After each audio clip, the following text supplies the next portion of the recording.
What's up fam, it's Janet, and today we're gonna go ahead and take this jean jacket and turn it into a cropped jean jacket.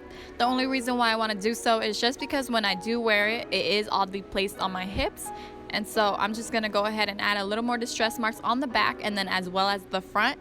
All you're really gonna need is some scissors and some tweezers and you are all good to go. I turned the jacket inside out and tucked the sleeves in as well, so if I do mark the jacket with a pen, it'll be on the inside rather than the outside, so if it doesn't come off in the wash, it's really no big deal because no one will see it. So right here, I'm just making sure the two front flaps are perfectly aligned on both sides. Then I'm gonna go in with a pen and mark exactly where I want. And I really didn't make a straight line either, just because keep in mind when cutting tops, you can't cut straight across because then the back will be longer. So just make sure to eye it accordingly. Now, this is up to you and your personal preference. I'm just making little markings wherever I wanted the distressed look to be, so you can go crazy and make as many as you want. This is entirely up to you, but as you can see, I added some to the front, a whole lot on the sleeves, and as well as the back.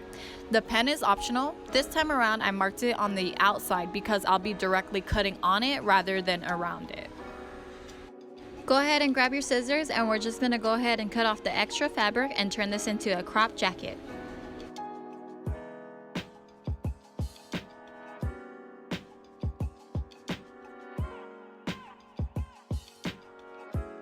Now I'm gonna go ahead and take those same scissors and just go ahead and make a slit where I made all those markings with the pen.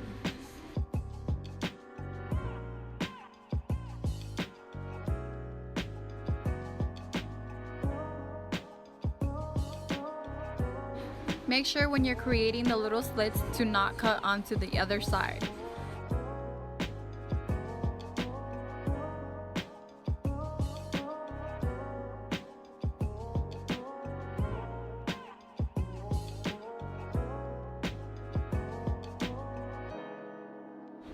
Now we're gonna go ahead and take care of these individual slits. I'm just using the same scissors and just fraying each of the edges, just because I feel like this makes it look less perfect, and then it also makes it easier for us to tweeze out the threads as well.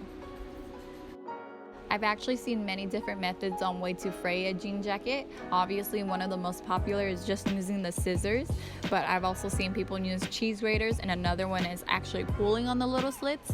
The only downside to pulling on the little slits is that if you pull a little too hard, then you'll rip the whole entire thing.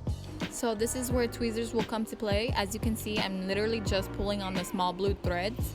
Try not to pull on the white ones because that's what's gonna give the distressed look, and the more you do it, the easier it becomes, and the more that you do it, the looser it becomes as well.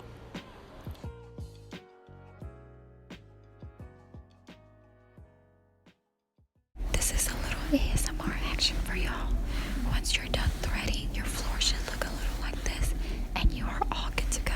Toss your jacket into the washer or dryer, and by the end of it, you should have a completed look. Alright guys, this is the final look, and literally I love the sleeves so much just because it gives it so much dimension, and I think this would be one of my favorite creations just because it only took me like 30 minutes and it wasn't too much. So yeah, this was pretty much all of it. Thank you guys so much for watching. Make sure you guys go ahead and like and subscribe. Bye!